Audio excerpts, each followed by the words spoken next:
어제 강의는 율법과 죄에 관해서 강의를 했습니다. 오늘은 죄와 은혜에 대해서, 그리고 마지막 이제 율법과 죄와 그리고 죄와 은혜에 관한 마지막 결론 종합적으로 정리하고 오늘 강의를 마치도록 하겠습니다. 그래서 오늘은 죄와 은혜의 관계에 대해서 그럼 어제 우리가 율법은 죄를 깨닫게 해서 우리를 죽게 하려고, 그냥 죽이면 안 되잖아요. 법정에서 당신은 봐라 확실하게 죄 짓지 않았느냐, 그러면 그 피고가 내가 정말 죄를 졌구나, 근거가 다 있고 논거가 확실하게 다 드러나니까 죄를 깨닫고 눈물을 흘립니다. 그러면 너는 사형에 처한다. 그래서 이제 수납하게 되는 것처럼 하나님께서도 우리에게 율법을 주어서 율법으로 하여금 죄를 깨닫게 해가지고 사형에 처하는, 나는 죽은 존재로구나. 그래서 보통은 우리가 죽을 수밖에 없다라는 말을 잘합니다. 그런데 성경은 죄와 허물로 죽었다고 그렇게 말을 하죠. 과거사로 씁니다. 죄와 허물로 죽었던 우리를 살리셨다. 그러니까 이미 율법 아래서 우리는 죽은 존재들입니다. 산 사람이 다 죽어버렸어요. 그래서 지난번 제가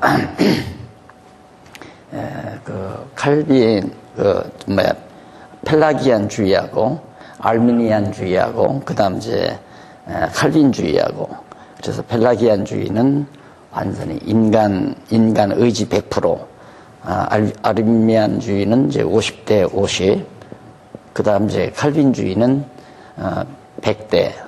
사실은 나는 100이라는 말이 만족지를 못해서 무한대를 씁니다. 무한대제로다. 무한대제로. 하나님의 능력은 무한대이시지만은 우리 인간의 능력이라고 하는 건 완전 제로다. 그래서 제가 강의하는 내용의 그 밑바탕은 무한대 제로의 바탕을 두고 강의가 나가죠. 또 성경이 사실 그렇기 때문에. 그래서 이제 때로는 목사님들이 받아들이기가 너무 버거운 그런 부분이 많지만은, 사실 무한대란 말도 이제 참 만족스럽지를 않아요. 무궁무진하신 능력, 정말 하나님의 능력은 우리 인간으로 상상할 수 없는, 지금 우리가 이 아름다운 지구라고 하는 우주선을 타고 우주를 여행하고 있는데, 요즘 나사에서는 목성 지금 진입했다고 난리를 치잖아요. 진입해 보았댔자 우리 지구만큼 아름답고 좋은 우주선은 없잖아요. 이걸 지금 하나님께서 다 만들어서 우리로 하여금 타고 우주를 여행하도록 하지만, 우주를 보는 눈이 시야가 좁아서 내 아파트가 30평이다. 내 친구 건 45평인데 그 좁은 그건 눈으로 보이지만은 이 아름다운 하나님이 지어놓으신 이 아름다운 우주 공간 속에 소중한 지구라고 하는 우주선을 만들어서 우리들로 하여금 그 아름다운 우주선을 타고 여호와 경외하기를 배우다가 더 영원토록 아름다운 하나님의 나라로 오라고 탕자처럼 내보내는 거란 말입니다. 근데 탕자는 돼지우리로 보내는데 우리는 너무 아름다운 우주선을 타고 놀도록 보냈다는 것만도 한없이 감사하죠. 그래서 어젯밤 또 얼마나 많은 곤욕을 치렀느냐고 우리 박윤민 목사님이 물었는데 고맙게도 아무도 안 오셨어요. 질문이 많은 이유는 바로 이 관계 때문에 그럴 겁니다. 저는 무한대제로예요. 하나님의 능력은 무한대지만은 우리 인간은 전혀 무능하다.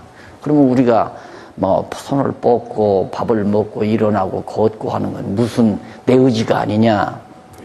그건 하나님께서 우리에게 기운을 공급하기, 생명의 기운을 공급하지 아니하면 살 수도 없습니다. 우리가 지금 이렇게 살 수도 없고 움직일 수도 없고 존재가 불가능하죠. 지금도 계속해서 하나님은 능력으로 우리와 직접적 역사를 하시죠. 그래서 살며 기동하며 존재하는 겁니다. 우리가 그를 힘입어 누구를 하나님의 힘을 입어서 살아있는 거지. 하나님의 힘과 단절돼 버리면 그냥 죽어버리고 죽어서 그냥 시체로 그냥 있는 것까지라도 하나님의 능력이 거기 가미되니까 시체로 존재하는 거지. 하나님의 능력이 거두어져 버리면 아무것도 없어져 버립니다. 아무것도. 그러니까 모든 이 세상의 물질이라는 것은 하나님의 힘이 이 존재케 하는 거고 그게 움직이게 하는 거고.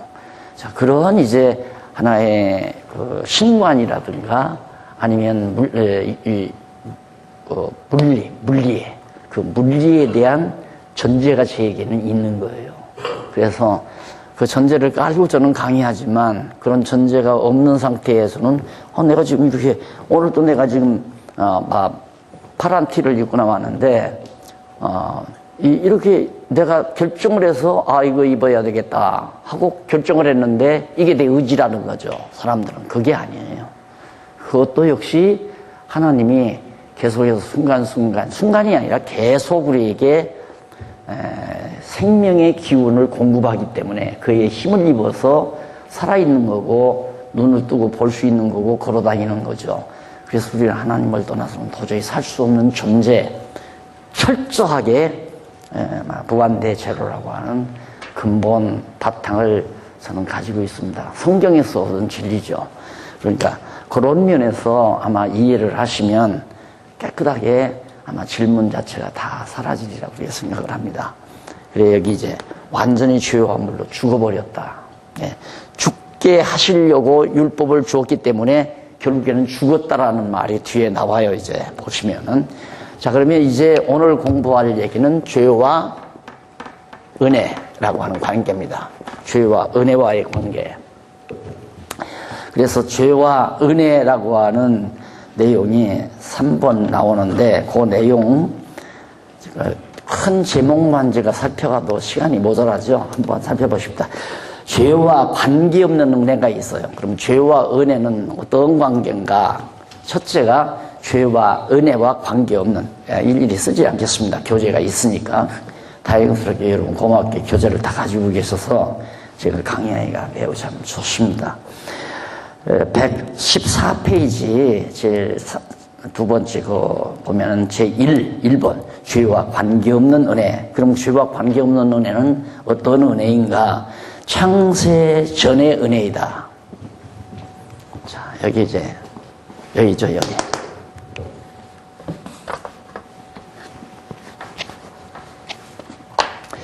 자, 여기 아담인데, 여기 태초에 창조한 때, 영원한 시기 아니? 영원전 그리스도 안에서 우리를 선택한 거, 선택받은 거. 하나님께서 우리를 그리스도 안에서 그러니까 이 세상 태어나기도 이전, 영원한 세계에서 그리스도 안에서 하나님이 우리를 선택을 했습니다.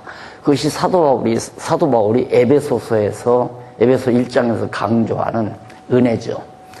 우리에게 신령한 복을 주시되, 신령한 복을 주신 이유는 뭐냐? 하나님께서 창세전 우리를 선택해서 하나님께서 흠없게 하시려고 우리를 선택했다. 그래서 그 은혜의 영광을 찬미케 하려고 우리에게 신령한 복을 주었다. 그 신령한 복이라는 것이 이 세상 사는 동안 그래도 하나님께서 이렇게 널찍한 아파트 하나 주셨다. 이걸 은혜로 생각하고, 그러게 성도들이 다 그렇게 지금 생각한단 말입니다. 내 아들이 서울법대 들었다. 이거 하나님의 은혜다. 그때는 감사 행보가 올라와요. 서울대 법대 합격한 학부모로부터. 안 하는 학부모도 있지만은 정말 성실하게 새벽에 나와서 우리 아들 이번에 서울대 합격하게 해달라 하고 열심히 했는데 합격 통지서가 나왔다. 아마 못 나와도 한 20-30만 원 봉투에다 넣어가지고 나올 거예요.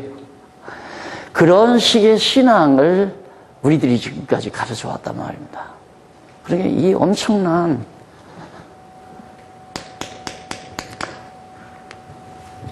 영원전 그리스도 안에서 우리를 하나님의 아들로 선택해 놓으시고 하나님의 백성으로 영원토록 살게 하시려는 이 엄청난 은혜가 죄와 아무 관계, 그때는 죄가 없었잖아요.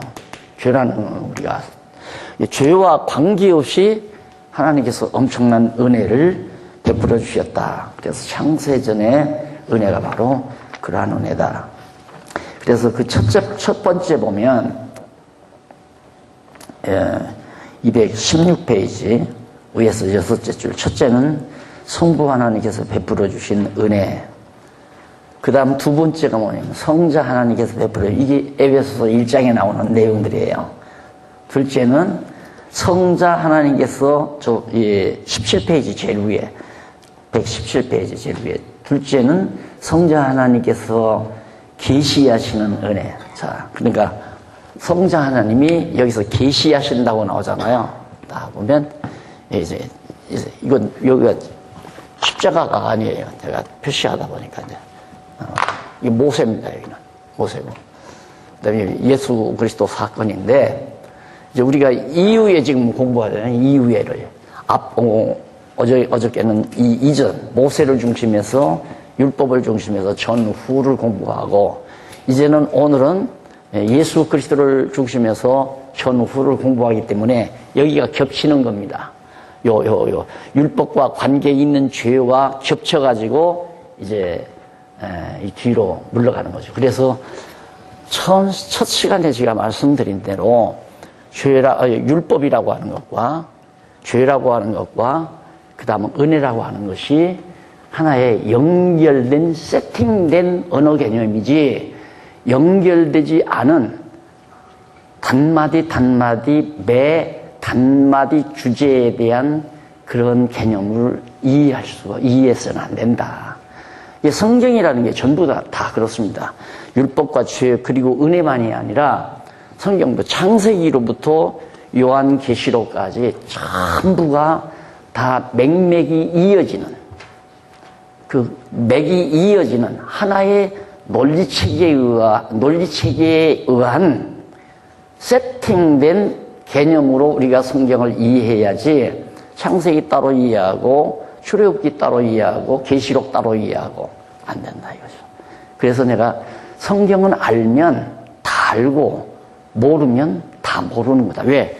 완전히 하나로 세팅이 되어 있기 때문에 모르면 다 모르는 거야. 나는 이 구석은 알겠는데 이건 모르겠더라. 그래서 내가 코끼리 비유를 들잖아요. 코끼리를 알면 다 아는 거지. 코끼리 이빨 하나 연구해가지고 코끼리는 창같이 생겼다. 그게 바로 오늘날 서구학자들이 주장하는 이론이라는 거. 내가 건방지게 이제 서구학자들을 건드려서 안 됐지만은 너무너무 때로는 속상해가지고 그 양반들 때문에 고생하는 사람이 너무 많고 나도 정말 그 양반들 때문에 억울한 건 아니지만 아픔의 눈물을 몇 년 동안 흘렸기 때문에 이 죄 때문에 얼마나 눈물을 많이 흘렸는지 몰라요. 한 4년 가까이를 뭐 이미 여러분들 다 말씀드렸지만 아니 한참 자라는 사춘기 때 아주 건강하게 자라는 소년이 소녀를 보고 가슴이 울렁거리는 건 당연한 거고 정상적인 거 아니에요. 몸이 이렇게 오도로 좀 떨리는 것도 당연한 거고. 그런데 그러고 나면 밥을 굶어야 되고 밤잠 안 자고 마룻밥을 치면서 교회당 마루를 치면서 밤새고 기도하다 보면 아침에 일어나서 마루가 완전히 피가 그냥 시퍼렇게 여기서 피가 나와가지고 터져가지고 그렇게 세월을 산 이유가 내가 이 진리를 모르고 성경을 몰랐기 때문에 이제 그렇게 살아서 그런 과정을 거쳐서 깨달은 것을 나만이 어찌 그렇게 되냐 이거예요. 모든 사람들이 다 그러지. 그래서 그걸 하나님이 지혜 주시는 그 지혜를 가지고 좀 정리해 놓았더니만 나는 쓸 때 뭐 당연한 거다 썼는데 가면 갈수록 요 근래도 우리 조원구 목사님 남의 책 그렇게만 서너 번씩 읽는 사람이 어디 있습니까? 근데 3번씩이나 읽었다니까 머리가 모자라는 건지 좀 의심이 가지만은 고맙기는 해요. 한 3번. 머리가 모자라네. 그래서 이게 나만의 기쁨이 아니었구나 하는 생각이 있어요. 그래서 오늘은 아마 두 번째 강의 여러분들이 마음의 충격 없이 감동 없이는 들을 수 없는 그런 강의가 되리라고 생각을 해요. 정말 여기까지 완전히 죽게 하려고 했기 때문에 이미 율법 아래서는 우리 죽었던 이기만 아니에요. 이미 에덴 동산에서 쫓겨날 때 너 먹는 날에는 죽으리라. 그게 바로 에덴의 법이란 말입니다. 그게 먹는 날에 죽으리라 했기 때문에 먹자마자 그날에 아담은 이미 죽어서 육체가 돼버린 거예요. 그러니까 죽어서 육체가 됐다는 건 아담이 죽은 인간이기 때문에 죽은 인간이 났으니까 죽은 인간이죠, 우리는. 그렇기 때문에 나면서부터 우리는 죄와 허물로 죽어서 나온 존재들이란 말입니다. 그 죽이려고 한 율법 아래서 이미 우리를 죽인 건데 왜 예수님이 오셨는가? 우리를 살려내시려고. 그것이 어제 제가 지난번 우리 화요일 날 공부하는데 일주일 전에 율법은 바로 이제 1계명과 죄송합니다. 율법은 계명과 그다음 계명 중에 1계명에서부터 4계명, 5계명에서부터 6계명 이 모법을 근거로 해서 1계명에서 4계명까지 바로 규례가 나오죠. 규례. 그다음 10계명까지 여기에서 이제 율례가 나오고 그래 이 두 가지를 집행하는 그 규례를 집행하는 방법을 법도라고 그러고요. 그래서 법도를 보면 규례와 법도라고 하는 표현도 써요. 그러다가 율례와 법도라는 표현도 쓰고요. 그러니까 규례는 하나의 조항이고요. 법도는 그 조항을 시행하는 방법을 말하기 때문에 규례와 법도, 율례는 조항이고 법도는 율례를 집행하는 방법이고 그래서 율례와 법도라는 말이 있습니다. 제 나름이라보다 성경을 살펴본 상태에서는 가장 정확하게 율법이 무엇인가를 납득하도록 그렇게 정리를 했다고 생각을 해요. 그래서 우리가 지금 율례로 인해서 죽이려고 한 거거든요. 율례 앞에서 죄를 율례로 깨닫게 하고 율례로 하여금 죽게 하려고. 그럼 죽은 우리는 규례를 통해서 규례의 법도를 통해서 이제 살려내려는 거란 말입니다. 그 규례와 법도 내용을 여기서 죽게 하려고 하지 말고 살게 하려고 그러면 죽게 하려고 살게 하려고 그건 이제 하나의 예정이 아니에요. 이미 그건 계획이란 말입니다. 그러면 죽이고 살리는 건 여기서 죽이고 그다음 살리는 건 여기서 살리는 거란 말입니다. 물론 여기서도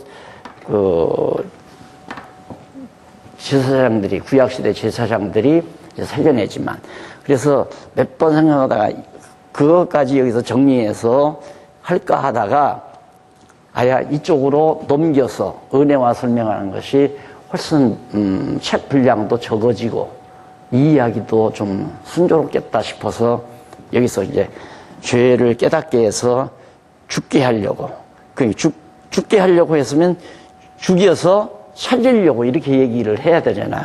그러면 이제 규례까지 설명이 되는 거거든요. 그래서 어제는 율법에 대한 총체적인 설명이 다 안 나왔어요. 그러니까 전체 이 책의 논리적 구조 속에서는 이제 이걸 배경에 깔고 있다. 이 말을 목사님들에게 드리고 싶어서 드리는 얘기입니다.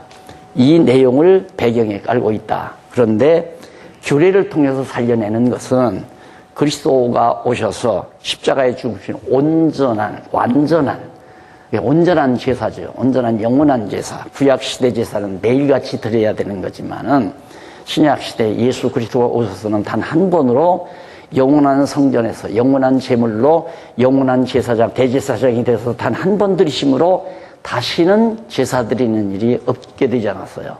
그러니까 예배라는 게 말을 하면 안 된단 말입니다. 그런 형식적인 예배, 의식적인 예배는 이제는 끝난 거란 말입니다. 그럼 뭔 예배인가? 어제도 말씀드리면 산 예배, 삶으로서 드리는 예배, 생활의 예배, 영적 예배라는 얘기죠. 그것만이 우리가 당연하잖아요. 살아계신 주님의 지체가 됐으니까 이게 내가 이제 손가락이 됐단 말입니다. 나. 그러면 내가 주님의 몸된 몸된 왼손의 새끼손가락이 돼가지고 지금 살아가기 때문에 주님이 살아서 지금 역사하잖아요. 바로 주님의 몸으로 산 제사, 이 생활 자체가 내가 주님의 뜻을 따라 살아가는 삶 자체가 산 제사요. 그것이 신령한 예배, 영적 예배가 된다. 이 예배가 강조가 돼야, 이 예배를 강조를 해야 바로 우리 기독교 문화라는 게 삶의 흔적들 아니에요.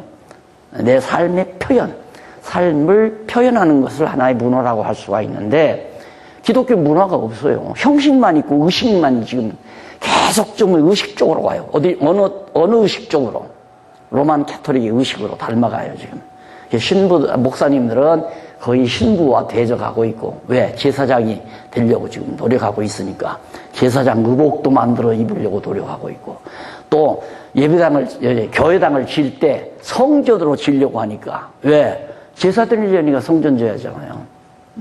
그리고 재물은 여러 가지. 돈이 재물이 되지는 거고. 그런 식으로 성도들의 신앙을 고취시켜가지고, 내가 좀 야박한 말을 하자면 좀 안 됐지만은 너무 해도 너무한단 말입니다.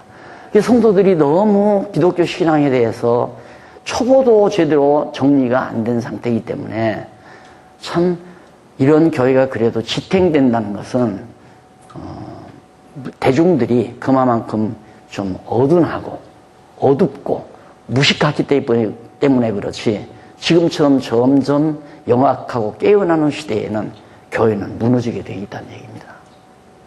당연히 무너나죠. 그래서 정말 예수 그리스도를 통해서 이제 죄와 은혜와의 관계가 이제 잘 되어져 가는데 아까 말씀드렸죠. 표현.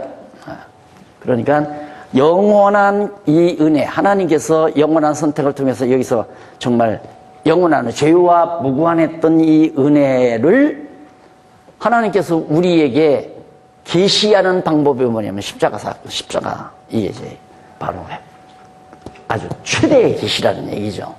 그러니까 모세를 통해서 율법을 준 것은 이 율법이 그리스도에 대한 하나의 모형인데 이걸 통해서 율법과 무관한 죄가 이제 영원한 은혜에 대한 하나의 죄와 같은 거고요. 같은 건 아니지만 영원한 은혜에 대한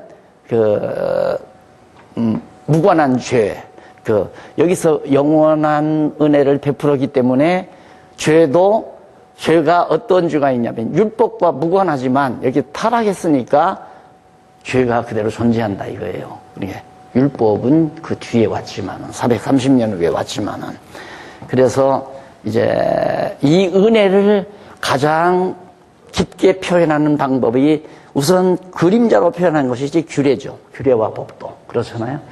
짐승 잡아서 피드림으로 용서받게 하는 그걸 은혜를 깨닫게 하는 방법이니까 그 은혜에 대한 계시가 초보적으로 모형적으로는 규례와 법도라고 그렇게 말할 수 있지만은 궁극적으로는 그리스도 사건이란 말입니다. 예수 그리스도가 와서 왜 피 흘려 영원한 제물로 죽으셨는가? 이 영원한 하나님의 은혜를 깨닫게 하기 위한 계시 사건이다 그 말이에요. 그러면 그리스도 사건을 통하지 않고는 우리가 은혜를 모른다니까요. 그래 내가 어제 잠깐 비유 들었잖아요. 내가 저 아가씨하고 꼭 결혼을 해야 되겠는데 말을 안 들어요. 그럼 친구들로 데리고 이제 바다에 갖다 집어넣어가지고 물 먹고 다 죽어가는 거 내가 헤엄쳐 들어가서 꺼내와가지고 호흡시키고 물 빼내서 살려놓으면 그 다음에는 생명이 은인으로 알고 나한테 다가와서 살게 하는, 그러니까 내가 얼마나 너를 사랑하는가를 보여주는 하나의 방법처럼 하나님께서도 다른 방법이 없잖아요. 우리 무지하고 어리석은 우리에게 당신의 이 놀라우신 은혜를 그냥 무조건 베푸는 은혜인데, 그러니까 자식들이 부모를 갖다가 섬기지 못하고 부모의 효도하라는 이유가 어머니 아버지가 돈 벌어서 다 용돈 주고 가르쳐주고 밥 먹여주는 거 당연하다는 얘기예요. 당연하다. 그러니까 불효자가 생기는 거 아니겠어요. 그래서 옛말에 자식은 낳으면 대본에서 타향살이도 시켜보고 여행도 시켜보고. 그래서 우리나라는 군대 갔다 오면 효자가 된다고 그러죠. 나가서 고생을 해봐야, 아, 밥 먹는 것이 그렇게 쉬운 게 아니고 그러구나. 좋은 옷 입는 것이 부모님의 은혜가 아니고는 있을 수 없는 거구나. 그래서 부모의 사랑을 깨닫는 것처럼 하나님께서도 무조건 당신이 선택했으니까 사랑하고 은혜를 베풀었지만은 우리가 그냥 천국에서 우리를 낳아서 길러놓으면은 큰아들처럼 나갔다 재산 다 탕진하고 온 놈은 하나님께서 잔치 베풀어 주더니만 나는 아버지 곁에 죽도록 땀 흘리고 아버지 도와드렸는데 양새끼 한 마리도 안 잡아들다 불만 투덜투덜 하잖아요. 그건 천국이 아니죠. 근데 나갔다 들은 탕자놈은 너무너무 좋은 거예요. 금가락지 끼워주고 목욕시켜주고 새 옷 갈아입혀주고, 야, 진짜 하나님 아버지의 사랑이 대단하구나. 그것이 하나의 천국의 모습이라고 생각하시면 됩니다. 그러니까 우리가 이런 세월을 지내다가 마지막 영원한 천국에 가면 바로 나갔다 돌아오는 탕자의 모습처럼 하나하나가 잠자리 하나도 입는 이 옷 하나도 먹는 밥 하나도 모두가 다 아버지의 사랑과 은혜가 다 거기에 담겨있는 놀라운 사랑을 깨닫고 감동하고 기쁘고 즐겁고, 그것이 바로 하나님께서 지금 이 역사를 베풀어가는 근본 섭리의 과정이다, 이렇게 생각을 하시면서 이제 정리를 하십시다. 그래서 계시다, 하나님의 사랑이 계시다, 그게 에베소서에 나와요. 그 에베소서 1장 2절로 밑에 훑어서 보시면 나오잖아요. 에베소서 1장 7절로 12절에 그 내용 속에 다 나와 있습니다. 그러니까 이제는 목사님들 한 번만 읽어보시면 될 거예요. 한 번만 읽어보시면. 그럼 세 번째, 그렇게 다 계시하신 은혜를 가지고 우리에게 이제 우리가 그렇구나 깨달았잖아요. 그렇구나, 내가 여기서 이제 그렇구나 깨달았단 말이다. 정말 하나님의 은혜로구나, 이걸 깨달았는데 깨닫기만 해도 안 되잖아요. 그 셋째는 성령 하나님께서 완성하시는 은혜, 완전히 너는 내 것이다라고 인을 쳐버려요. 그래서 구원의 확신, 구원의 견인, 궁극적 구원, 칼빈주의 오대교리의 궁극적 구원, 그다음에 개혁의 3원리 가운데 완전히 이제 구원의 확신, 마지막 구원의 견인 얘기 나오죠. 그래서 완전히 하나님께서 너는 내 거라고 도장을 딱 쳐서 이제 보장을 시켜주는 거죠. 그러니 하나님께서는 이 놀라운 은혜를, 영원전 죄와 관계없는 은혜를 베풀어주고 예수 그리스도를 통해서 내가 죄인이었구나, 그런데 예수님이 나를 위해서 대신 피 흘려 죽으셔서 죄를 용서해 주셨다, 정말 하나님의 은혜로구나, 이걸 깨달았는데 깨달은 나에게 그냥 놔두면 성령 보내가지고 너는 내 거 하고 완전히 혼인신고에서 혼인신고 도장에다가, 신고서에다가 도장 찍어서 너는 내 신부, 머리 되신 주님의 몸 된 하나의 신부다 해서 그리스도와 더불어 사는, 그리스도의 신부로서 사는 삶 자체가 바로 영적 예배로 신령한 산제사로 드려지는 신앙생활이 곧 우리 기독교 신앙생활이다. 넘어가서 두 번째는 타락 전의 은혜이다. 타락 전 은혜. 자, 영원한 때에 베풀어 주신 은혜도 있지만은 아담이 타락하기 전에 은혜가 있죠. 그 은혜가 뭐냐면 아담을 지어놓고 또 하와를 지어놓고 결혼식 주례를 하나님이 하셔서 너는 내 뼈 중에 뼈요 살 중에 살이다. 그래서 모든 천지만물을 다 만들어 놓고 다 줘요. 네가 다 이거 지키고 다스리고 다 여기에서 생육하고 번성해서 충만해서 살아라. 그리고 다 은혜를 베풀어 주었단 말입니다. 타락 전 은혜. 그러니까 죄와 관계없는 거죠. 타락하기 이전의 은혜는. 그리고 타락 전의 은혜뿐만 아니라 넘어가서 쭉 넘기시죠. 율법 전의 은혜.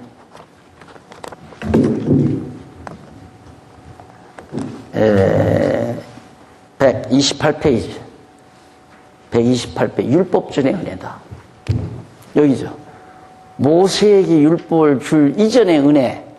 뭐 우선 뭐 다른 사람은 뭐 여기 아벨부터 생각할 수 있죠. 하나님께서 가인과 아벨을 태어났잖아요. 근데 아벨은 하나님의 아벨이 드리는 제사를 받아줘요. 용납하시는 거예요, 아벨은.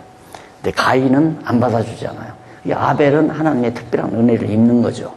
아브라함을 말하지만 아버지 데라가 우상장사하는 똑같은 다 타락한 인간이에요. 다 죄화물로 죽은 인간인데 하나님께서 아브라함에게 특별히 아브라함을 불러서 그에게 언약을 하시고 그 언약이 계승이 돼가지고 이스라엘 자손들이 애굽에서 다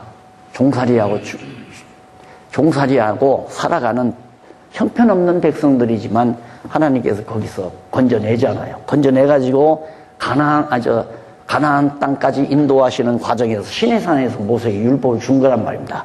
그러니까 그 이전에 아브라함 이후부터 그 이전에 전부 하나님께서 은혜를 다 베풀어 주신 것이다. 그래서 율법이 있기 전에 주어진 은혜가 바로 그 부분의 은혜다. 그 다음 넘어가서 이제 자 그러면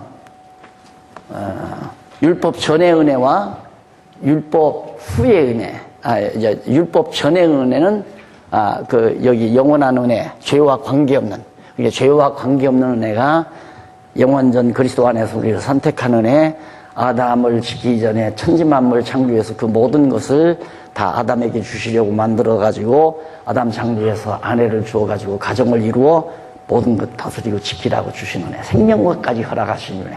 한 가지만 선악을 하는 과일만 너 먹지 말라. 요거 하나 딱 준 거란 말입니다. 그러니까 죄와 관계없는 은혜는 이 아담이 다 받은 거예요. 그 다음 아브라함도 모세가 이후에 준 거니까 아브라함, 이삭, 야곱이 다 전부 다 죄와 무관한, 죄와 관계없는 은혜를 하나님께서 아브라함과 이삭과 야곱에게 주신 것이다. 그러면 죄와 관계에 있는 은혜가 나와야 할 거 아니에요. 죄와 관계에 있는 은혜. 그럼 죄와 관계에 있는 은혜가 바로 135페이지 두 번째 나오죠. 그러니까 이제 목사님들 그 제목만 살살 봐도 이렇게 논리가 강물 흐르듯이 강의 물들이 줄줄줄 흘러가듯이 논리가 쫙 흘러가잖아요. 이렇게 쫙. 그게 바로 살아있는 진리예요. 이 진리는 논리가 살아서 이렇게 절절절절절절 논리가 이어져 가야지, 하다가 논리가 난데없이 차단이 돼 딱 끊겨버리면 그건 진리가 될 수가 없죠. 일단 진리가 되는 첫 번째 요건은 논리의 일관성, 논리가 통일성이 있어야 되니까. 그리고 통일성 있는 그 논리에 대한 사실 근거가 확실하면 그건 진리 아니에요. 그러니까 논리가 차단이 되면 안 된다 이 말이죠. 그래서 지금 죄와 관계없는 은혜를 배웠으면 당연히 그러면 죄와 관계 있는 은혜가 뭔가? 자, 죄와 관계 있는 은혜 중에는 율법 아래의 은혜이다. 율법 아래서 우리에게 베풀어 주신 은혜다. 그래가지고 그 율법 아래서 베풀어 주신 은혜가 뭔가를 딱 설명해 보면 137페이지. 첫째는 광야 시대에 베풀어 주신 은혜이다. 광야 시대. 자, 여기서 율법 아래서의 죄란 말은 모세 율법 이후에 베풀어 준 죄 아니에요. 그러면 시내산에서 율법 받고 거기서 이제 진행해가지고 가데스바네아까지 가가지고 거기서 얼마나 백성들이 죄를 많이 졌습니까? 율법 아래서 요걸 받은 거거든요. 이걸 받아가지고 규례에 따라서 죄를 지면 율례에 따라서 성막 제사를 지어가지고 죄를 용서해주고 이게 은혜죠. 율례로 죄가 된 것을 규례로 다 용서해주고 또 거룩한 제사장 그 성의 규례로서 성의를 만들어가지고 제사장 레위지파에게 입혀서 거룩하다. 그리고 할례를 베풀어서 거룩한 백성이라고 해주고 다 똑같은 애굽에서 종살이하고 나온 백성들인데 광야에 와서 율법을 줘가지고 할 일을 행하라. 그래서 할 일을 행했는데 그게 거룩한 백성이라고 한 거예요. 할 일 받으면 거룩한 백성이다. 그러니까 결국에는 율법 아래서의 은혜를 하나님께서 베풀어 주신 것이죠. 그 다음 광야 시대에 베풀어 주신 은혜, 그 다음 넘어가서 둘째는 사사 시대에 베풀어 주신 은혜. 자, 여기서 좀 책을 더 두껍게 쓰려면 여기서 선악과 금령 아래서의 은혜를 말할 수 있겠죠. 여기는 법이 없으니 그러면 선악과 금령 아래서 내쫓긴 거 은혜죠. 쫓겼어도 이게 어디에서 취급한 거냐면 사실 모세의 율법과 무관한 은혜에서 이미 취급이 됐기 때문에 다시 번복이 된단 말입니다. 그래서 구강에는 상략을 어떻게든지 저는 책을 얇게 쓰려고, 작게 쓰려고. 그러다 보니까 조금 이해하기가 버겁지만은 사람들이 너무 책이 두꺼우면 잘 안 봐요. 그래서 제가 지금 성경신학 총서, 이게 막 한 20권 이렇게 되다 보니까 정말 목사님들이 이걸 정말 보실 수 있을까? 안 보죠. 저는 잘 안 봅니다. 다음 주일날 설교할 내용, 설교집이나 잠깐 떠들어보면 모를까? 이제 다 목사가 돼서 교회 지도자가 되는데 이제 뭔가 하나 또 정리하겠다고 이런 책을 본다는 건 참 어려운 거죠. 그래서 하나님이 선택하고 하나님께서 이끌지 아니하시면 그걸 가지고 새롭게 공부한다는 건 참 어렵겠다. 그런 생각을 하지만은 책을 작게 쓰는 건 이미 앞에서 이렇게 율법과 무관한 죄로 얘기를 했기 때문에 여기서 선악을 알게 한 금령 아래서의 은혜에 대해서는 생략을 하고 바로 율법 아래서의 은혜만을 말씀을 드렸다. 사사시대에도 율법이죠. 그러니까 모세가 돼가지고 여기 이제 다윗이 예수님 오시기 전 1000년이거든요. 1000년.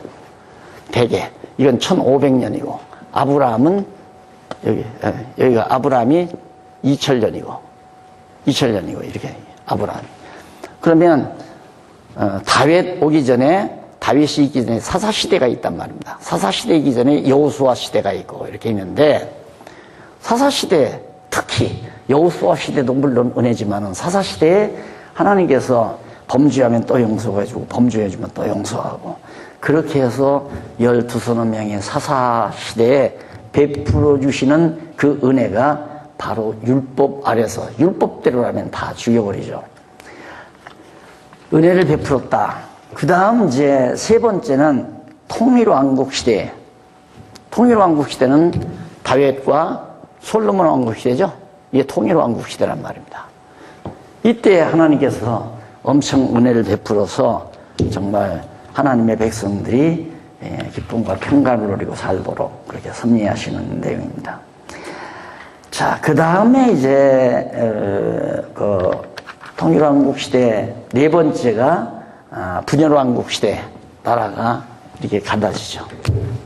북이스라엘과 남쪽 유다로 이렇게 갈라져. 이 시대에도 하나님께서 은혜를 베풀고 율법 아래서 그 다음에 이제 다섯째는 포로이죠. 포로 시대. 이게 이제 포로 시대, 바벨론 포로 시대 아니에요? 그러니까 이게 모두가 다 율법 아래서 하나님께서 은혜를 베푼 거라 이 말이에요. 그러니까 율법을 줄 때, 모세에게 율법을 줄 때, 3, 4대 만에 망하고 수천 대에 이르게 한다. 예. 정말 계속해서 하나님께서 수천 대, 모세 이후에 망하지 않고 다윗 왕국을 이루어서 다윗의 왕국이 계속해서 마지막 다윗의 자손 예수 그리스도가 오셔서 영원한 하나님의 나라에 갈 때까지 거기 가서까지 다윗의 아들인 예수 그리스도가 영원한 우리의 만왕의 왕이 되셔서 우리를 다스려 주시는 그 은혜를 베풀 것을 말씀해 주시는 내용이 성경에 나오잖아요. 그래서 그런 은혜들이 모두가 다 율법 아래서 다 은혜를 베풀었다. 그 다음, 그러면 어떤 방법으로 은혜를 베푸는가? 대속을 통한 은혜가 있다. 대속을 통해서. 두 번째죠. 147페이지. 그 대속을 통한 은혜 가운데 예수 그리스도 또한 대속이죠. 대속인데,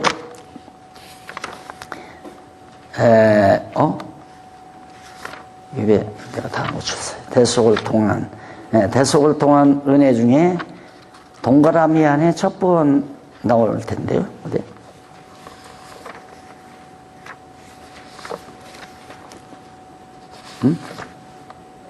아닙니다. 네, 나 이 동그라미로 봤네요. 대속을 통한 은혜가 있고, 그 다음, 그러면 대속을 통한 은혜란 말은 이거죠? 요거. 네? 규례.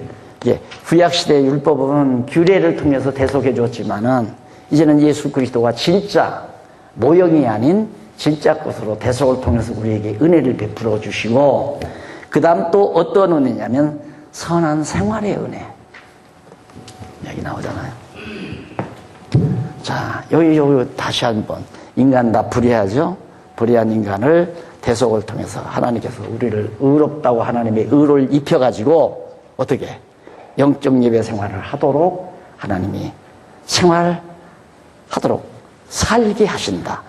생활하도록 하나님이 그것도 하게 하신다.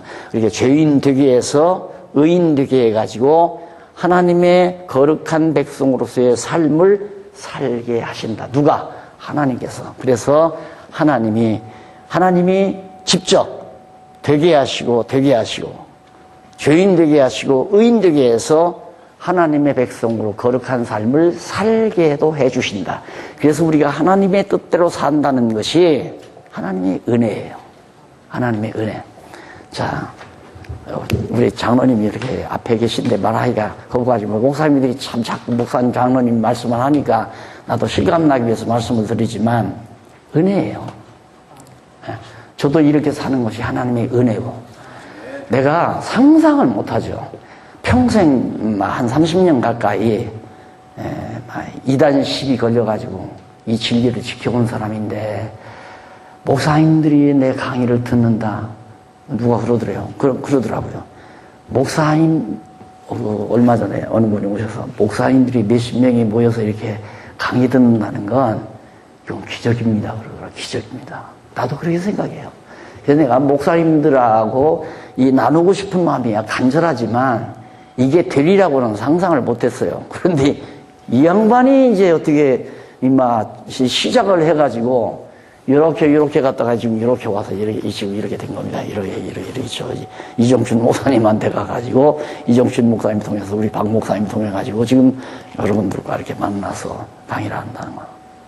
나는 이게 내가 잘나서 그러는 것도 아니고 내가 똑똑하거나 내가 이렇게 성경을 잘하니까 뭐 그렇게 생각을 안 해요. 이게 모두가 다 이게 정말 하나님의 기뻐하시는 뜻대로 지금 사는 삶이 되는 거 아닙니까? 목사님들도 진리를 사모해서 지금 같이 진리와 함께 기쁨을 같이 나눈다는 것도 하나님께서 기뻐하시는 삶이란 말이죠. 이게 산제사고 영적 예배라는 겁니다. 그러면 목사님들도 당장 지금 우리 목사님은 벌써 성도들에게 나가서 이 배운 말씀을 하나하나 우선 좀 유한 것부터, 부드러운 것부터 이렇게 먹이시는 것 같더라고요. 워낙 이제 노래나 하시니까 그렇게 하시는 건데, 그냥 여기서 듣자마자 저 조홍구 목사님은 자기가 갈비 뜯다고 하니까 너무 맛있으니까 이 갈비 가지고 가서 그냥 큰 닭다리 하나 가지고 가서 그냥 애기 금방 낳는 애기 그냥 입에다 집어넣으니까 교인들이 그냥 꼴깍꼴깍 체해가지고 난리가 난 거란 말입니다. 그걸 잘 가둬서 유하게 먹여. 그래서 이게 하나님의 은혜다. 우리가 하나님의 뜻대로, 기뻐하시는 뜻대로 산다는 것 자체가 인간의 공로가 아니에요. 절대 인간의 공로로 생각하면 감동이 없습니다. 자만해지고 나다라고 하는 게 자꾸 드러나고, 그래서 하나님이 어쩌면 나를 이렇게 사용하시나. 하나님이 나를 어쩌면 그냥 발가락 끝에 새끼 발가락 끝에 작은 발톱 노릇 하나 해도 여한이 없는 게 우리 인간인데, 어쩌면 나를 이렇게 소중한 말씀을 깨닫게 해서 가장 큰 은사가 뭡니까? 지혜의 말씀, 지식의 말씀 아니에요? 말씀을 전하는 자로서 하나님이 이렇게 소중하게 쓰시나. 여한이 없잖아요. 더 하나님 뭘 달라고 할 수도 없잖아요. 너무 큰 걸 우리에게 주시기 때문에. 그래서 바로 이렇게 선한 생활도 하나님께서 하게 하시는 은혜를 베풀어 주시는 것이다. 그래서 성도들이 이런 은혜를 깨닫게 돼야 하는데, 그냥 기도하다가 뭔가 하나 오랑캐 소리가 터져나와야 은혜 받았다고 생각하고, 뭐 환상을 하나 봐야 은혜 받았다고 생각하는 식으로 한국교회가 지금까지 이끌어왔기 때문에 교회가 다 망가질 수밖에 없는 그런 처지에 놓일 거 아니냐, 그런 얘기입니다. 자, 그러면 그거에 대한 그림은 잠깐 쉬었다가 다음 시간에 하도록 하고요. 그걸 설명하고 바로 다음 과목으로 들어가도록 그렇게 하겠습니다.